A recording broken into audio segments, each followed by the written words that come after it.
Halo teman-teman, dan juga halo Pak Spencer.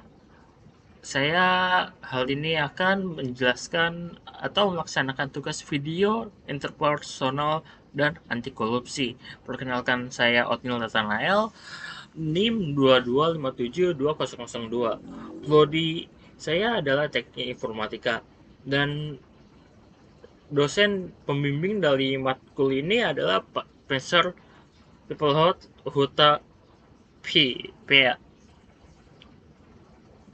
Nah, eh, langsung saja saya mulai dari topik yang pertama adalah penyebab kegagalan sistem pencegahan korupsi. Korupsi di Indonesia masih banyak terjadi, sudah banyak cara untuk mencegah terjadinya. Korupsi ini akan tetap saja banyak kegagalan dalam mencegah korupsi.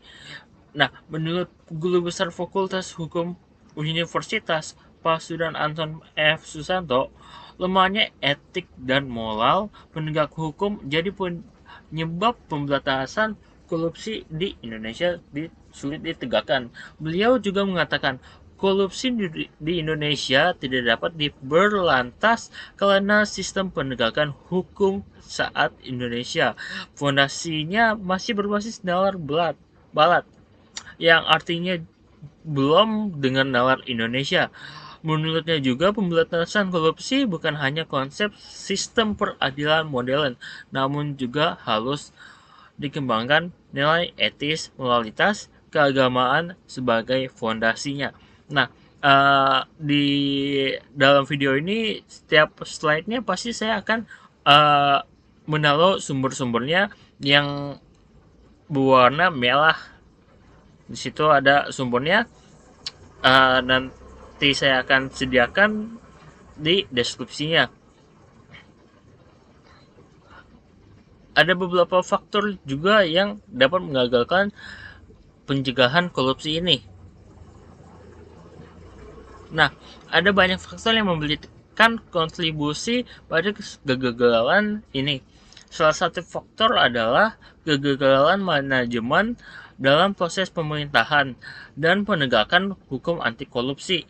Akar penyebab kegagalan manajemen ini adalah lunturnya atau tidak bekerjanya fungsi manajemen dalam proses implementasi kebijakan pemberantasan korupsi.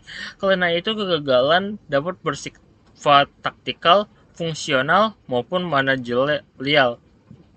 Menurut Hubert, dari tahun 1998 berpendapat tidak ada atau kurang efektifnya kontrol institusional internal dan supervisi serta lemahnya kepemimpinan sebagai penyebab kegagalan itu. Sedangkan Jeremy Pope tahun 1999, salah satu pendiri Transparency International, misalnya menyebut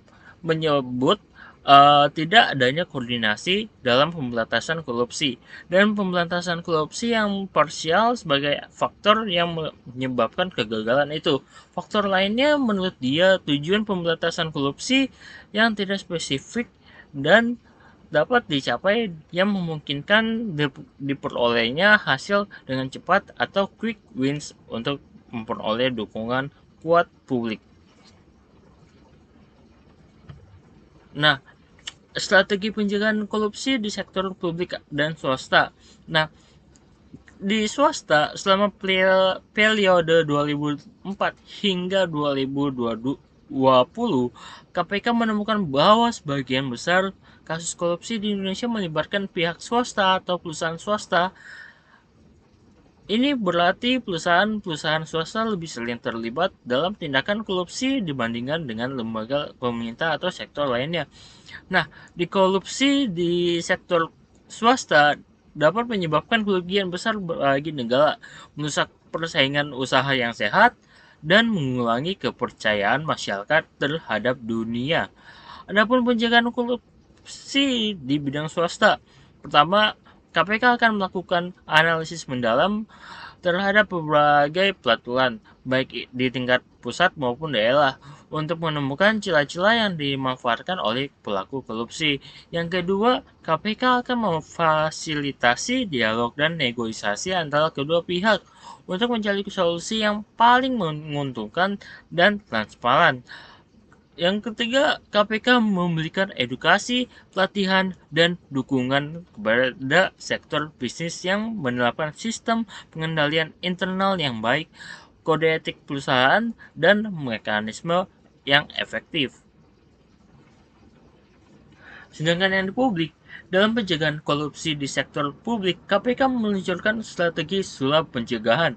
Nah, sula ini berfokus pada penegakan hukum terhadap pelaku korupsi. Maka sula pencegahan lebih proaktif dengan cara memperbaiki sistem yang rentan terhadap korupsi. Nah, contoh upaya ini sebagai berikut. Pertama, pelaporan gratifikasi. Penerimaan gratifikasi wajib melaporkan kepada KPK. Ini untuk mencegah terjadinya suap menyuap. Dan yang kedua, laporan harta kekayaan penyelenggara negara atau LHKPN wajib bagi penyelenggaraan negara untuk melaporkan harta kekayaan secara berkala. Ini bertujuan untuk mencegah penumpukan kekayaan yang tidak wajar. Yang ketiga, koordinasi dan supervisi pencegahan Korupsugah. KPK bekerja sama dengan lembaga terkait untuk melakukan pengawasan terhadap penyelenggaraan pemerintahan.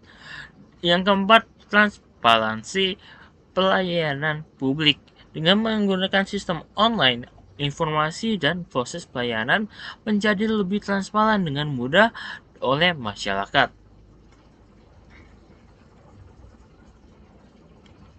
Lanjut ke teknologi dan inovasi dalam upaya pemberantasan korupsi. Dalam upaya pemberantasan korupsi, KPK telah menggunakan teknologi untuk membantu pemberantasan korupsi. Salah satunya ialah AI atau Artificial Intelligence. Nah, AI sebagai teknologi utama dalam transformasi ini harus diintegrasikan dengan baik ke dalam struktur bisnis dan sistem data organisasi. KPK akan memastikan bahwa penggunaan AI sejalan dengan tujuan organisasi. Sementara arsitektur data memastikan kualitas data yang digunakan oleh AI. Dengan kata lain, baik bisnis maupun data harus siap untuk mendukung penggunaan AI. Nah, dengan ini KPK dapat menggunakan AI dalam berbagai hal. Contohnya, pertama, mengidentifikasi pola tersembunyi. Melalui teknik ini seperti machine learning, KPK dapat menemukan korelasi antara berbagai data yang sulit dideteksi secara normal. Misalnya dengan menganalisis data transaksi keuangan, pola konsumsi yang tidak wajar, dan kepemilikan aset. KPK dapat mengidentifikasi indikasi tindak pidana korupsi. Yang kedua adalah memprediksi risiko. Model prediksi dapat membantu KPK mengidentifikasi sektor, wilayah, atau bahkan individu yang berpotensi terlibat dalam korupsi. Dan hal ini memungkinkan KPK untuk melakukan tindakan pencegahan secara proaktif. Yang ketiga adalah mengotomatiskan tugas-tugas rutin. Tugas-tugas yang seperti verifikasi data, pelacakan transaksi, dan pengarsipan dapat diotomatisasi sehingga memungkinkan penyidik fokus pada tugas-tugas yang lebih strategis. Nah, akan tetapi penggunaan AI ini juga memiliki masalah atau kekurangan tersendiri. Di antaranya adalah kualitas data yang digunakan sangat krusial, atau data yang tidak akurat atau tidak lengkap dapat menghasilkan data hasil yang bias. Yang kedua, dibutuhkan sumber daya manusia yang memiliki kompetensi dalam bidang data science dan AI untuk mengoperasikan dan mengembangkan sistem AI ini. Yang ketiga, penggunaan data pribadi dalam analisis harus dilakukan dengan sangat hati-hati untuk menghindari pelanggaran privasi. Dan yang terakhir, implementasi dan pemeliharaan sistem analisis data yang membutuhkan investasi yang cukup besar. Nah, ada lagi nih, tetapi juga KPK sudah membuat rencananya untuk kedepannya untuk memudahkan pemberantasan korupsi menggunakan AI seperti ini. Pertama, mengembangkan alat analisis yang khusus dirancang untuk mendeteksi jenis-jenis korupsi tertentu, seperti korupsi dalam pengadaan barang jasa atau korupsi di sektor kesehatan. Yang kedua, teknologi blockchain dapat digunakan untuk meningkatkan transparansi dan akuntabilitas dalam pengelolaan keuangan negara. Yang ketiga adalah membangun kemitraan dengan akademisi dan industri untuk mengembangkan solusi AI yang lebih inovatif. Nah, dari yang di atas, analisis data dan AI memiliki potensi yang besar untuk meningkatkan efektivitas pemberantasan korupsi. Namun implementasinya juga harus dilakukan secara hati-hati dan terencana dengan baik dengan mengatasi tantangan-tantangan yang ada dan memanfaatkan peluang yang terbuka. KPK dapat menjadi pionir dan penggunaan teknologi untuk menciptakan pemerintahan yang bersih dan transparan.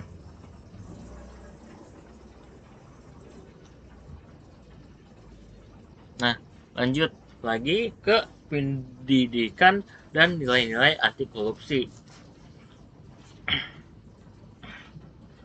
Dalam pemberantasan korupsi, KPK telah membuat nilai-nilai integritas dalam upaya pemberantasan korupsi.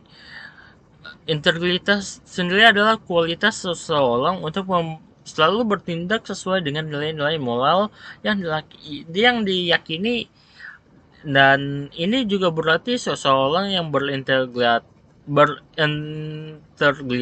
akan selalu berkata jujur, melakukan tindakan yang benar, bertanggung jawab atas segala perbuatannya. Nah, integritas juga bukan hanya sekadar kata-kata, tetapi terjamin dalam seluruh aspek kehidupan seseorang, mulai dari pikiran, perasaan, hingga tindakan. Orang yang berintegritas akan selalu mengutamakan kepentingan umum di atas kepentingan pribadi. Hal ini akan menjaga terjadinya konflik kepentingan yang sering menjadi akar masalah korupsi. Integritas ini juga membantu membangun kepercayaan. Kepercayaan adalah fondasi penting dalam setiap hubungan.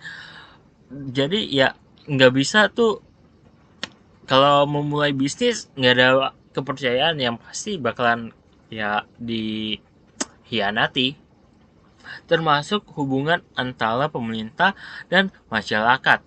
Orang yang berintegritas akan membangun kepercayaan publik. Nah, nilai-nilai integritas ini penting dilakukan karena pertama, membentuk karakter yang kuat. Integritas adalah fondasi dari karakter yang kuat. Kedua, menciptakan masyarakat yang lebih baik. Masyarakat yang berintegrasi akan lebih maju, adil, dan sejahtera. Yang ketiga adalah mencegah terjadinya konflik. Integritas dapat membantu mencegah terjadinya konflik karena semua pihak akan bertindak berdasarkan prinsip yang benar.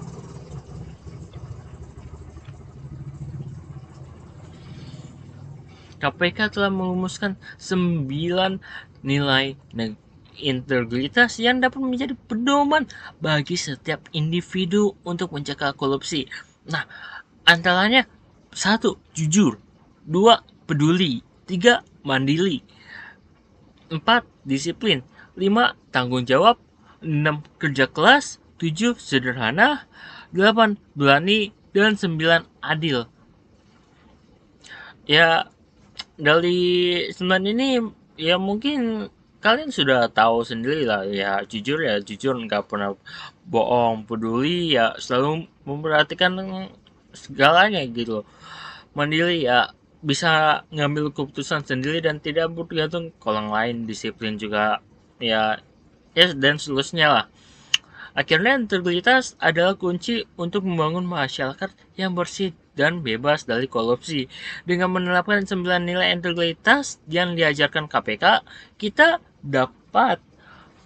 dapat berkontribusi dalam menciptakan Indonesia yang lebih baik dan sebagai ilmu untuk generasi selanjutnya. Nah, komunikasi lintas budaya. Apa sih komunikasi lintas budaya itu? Nah, ada nih jawabannya. Komunikasi lintas budaya adalah proses yang kompleks, namun sangat penting dalam dunia yang semakin global. Dengan memahami konsep ini dan menerapkan tips yang telah disebutkan, kita dapat berkomunikasi secara efektif dengan orang-orang dari berbagai latar belakang budaya. Komunikasi lintas budaya bukan sekadar pertukaran kata, tapi melibatkan upaya aktif untuk mentransfer makna, ide, atau nilai yang satu budaya ke budaya lain. Ini bisa melalui bahasa simbol, perilaku, atau media lainnya. Yang dialihkan bukan hanya sekedar informasi, tapi juga pemahaman mendalam tentang suatu konsep, nilai, atau cara pandang yang khas suatu budaya. Ini menekankan adanya perbedaan budaya yang menjadi dasar komunikasi. Perbedaan ini bisa mencakup bahasa, kebiasaan, nilai, dan pandangan dunia. Tujuan utama komunikasi lintas budaya adalah untuk menciptakan pemahaman bersama dan saling mempengaruhi. Ini berarti mengubah persepsi, sikap, atau perilaku seseorang. Nah, mengapa sih komunikasi lintas budaya ini penting dalam dunia bisnis? Perusahaan multinasional berinteraksi dengan berbagai budaya.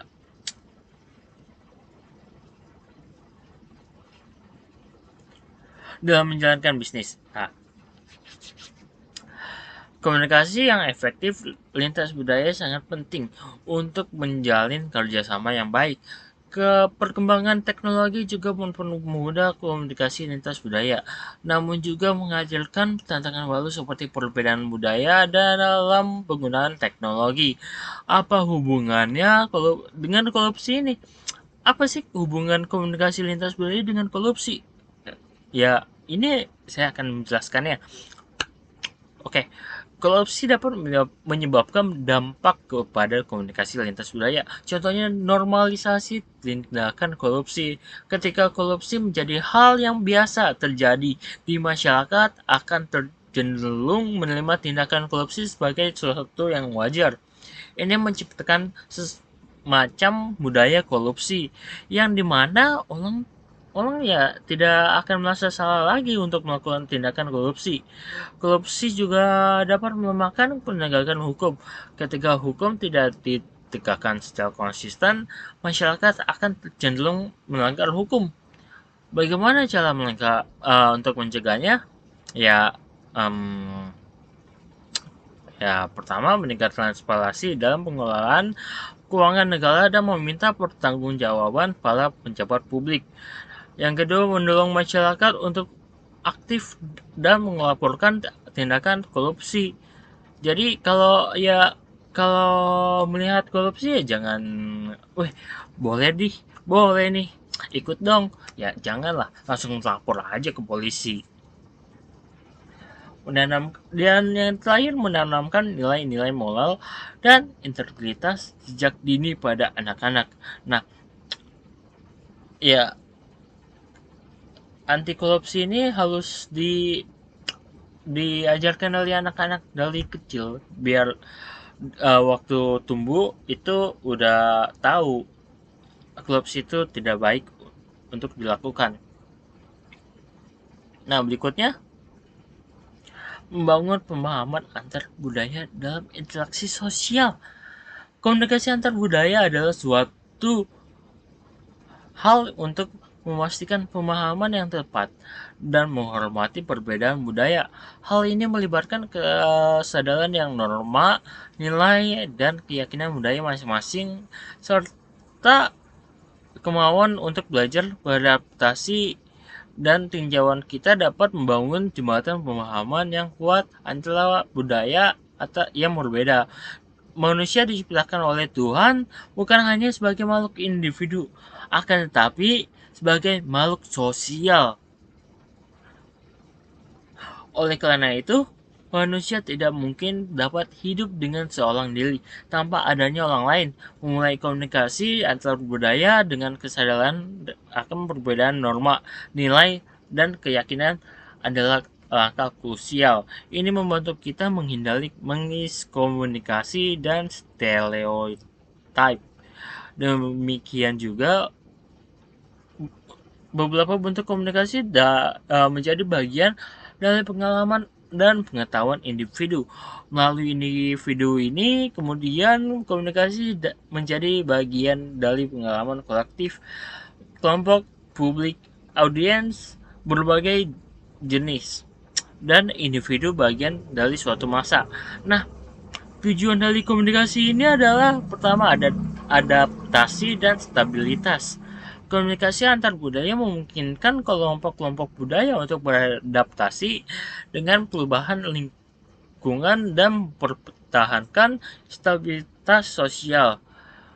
Yang kedua, pertumbuhan dan pengembangan. Pertukaran budaya mendorong inovasi dan kreativitas sehingga memajukan peradaban manusia. Yang terakhir, pemenuhan kebutuhan dasar manusia. Komunikasi membantu manusia untuk memenuhi kebutuhan dasar mereka, afiliasi, penghargaan, dan aktualisasi diri. Nah, apa hubungannya membangun pemahaman antar budaya dalam interaksi sosial? Ada hubungannya, yaitu berkaitan dengan namanya budaya hukum.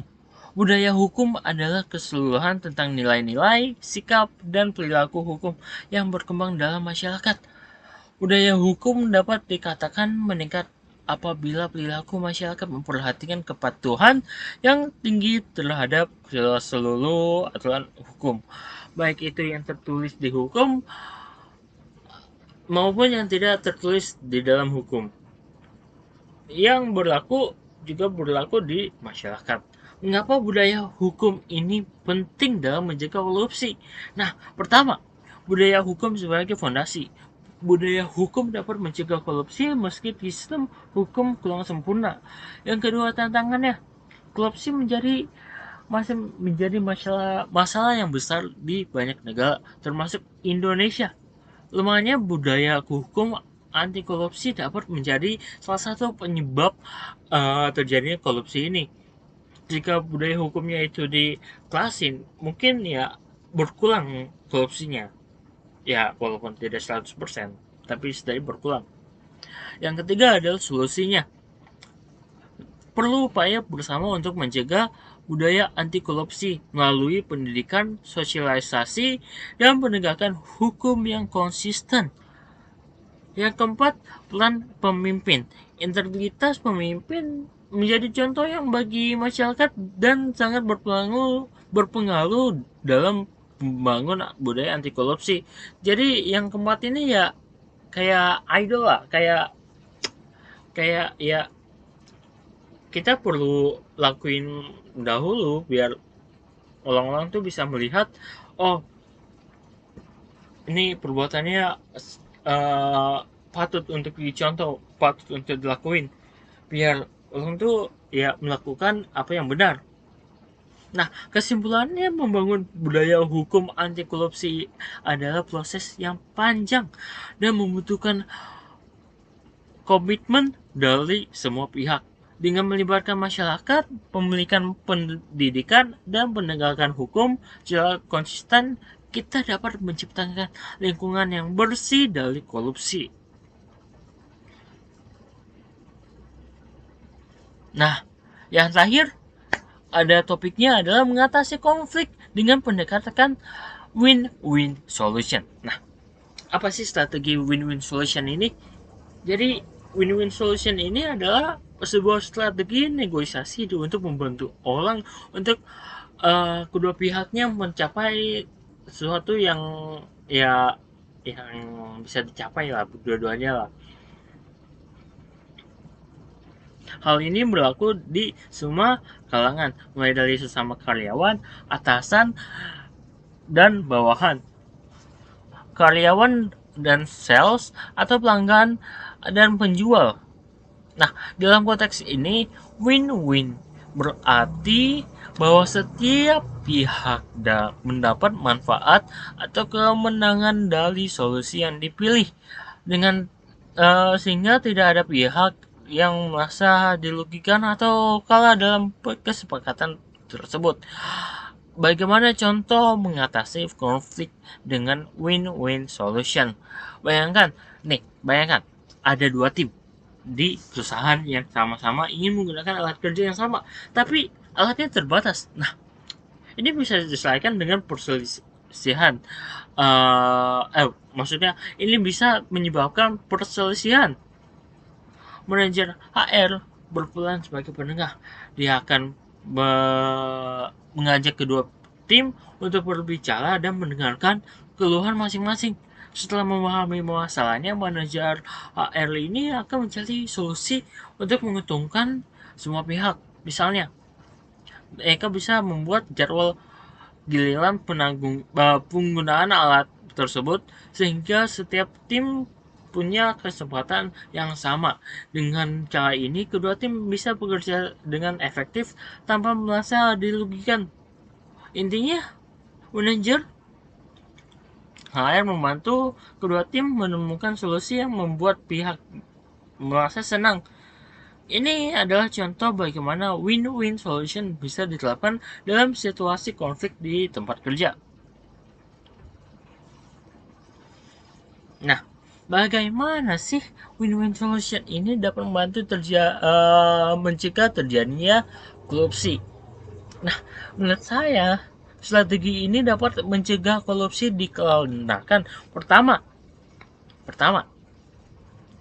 dengan menerapkan prinsip win-win solution, semua proses dan keputusan dibuat secara transparan dan mudah dikalkulasikan. Dengan hal ini membuat peluang terjadi tindak koruptif menjadi sangat kecil karena semua pihak dapat memantau tindakan satu dengan yang lainnya.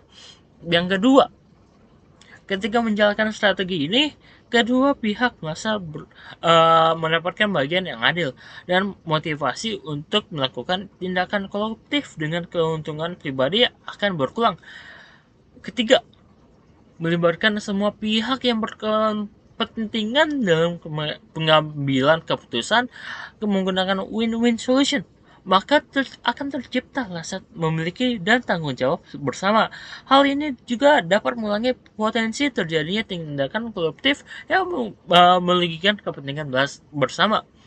Ya, dan yang terakhir, jika menggunakan strategi ini, mungkin akan terjadi mekanisme pengawasan dan independen yang kuat dan dapat mencegah terjadinya tindakan koruptif. Pengawasan ini dapat dilakukan oleh masyarakat, media, atau lembaga pengawasan independen. Nah, kunci dari strategi win-win solution adalah penciptaan solusi yang memenuhi kebutuhan dan kepentingan bersama, sehingga mendorong kerjasama yang berkelanjutan dan hubungan yang positif antara pihak-pihak yang terlibat.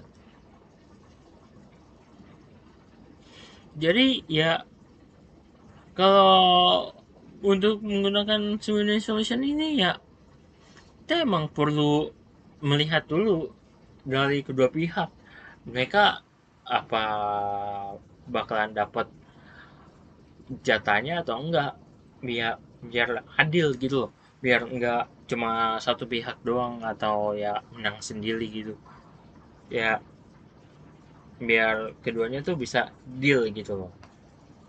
Nah, dari sini nih ya udah selesai sih ya, udah selesai ya, mau gimana.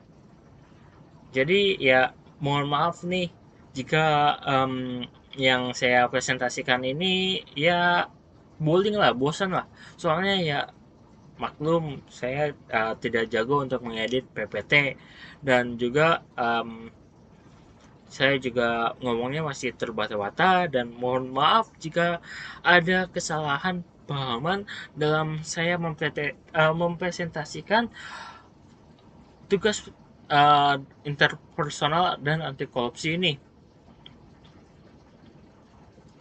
Dan ya, terima kasih atas telah menonton presentasi saya, dan terima kasih.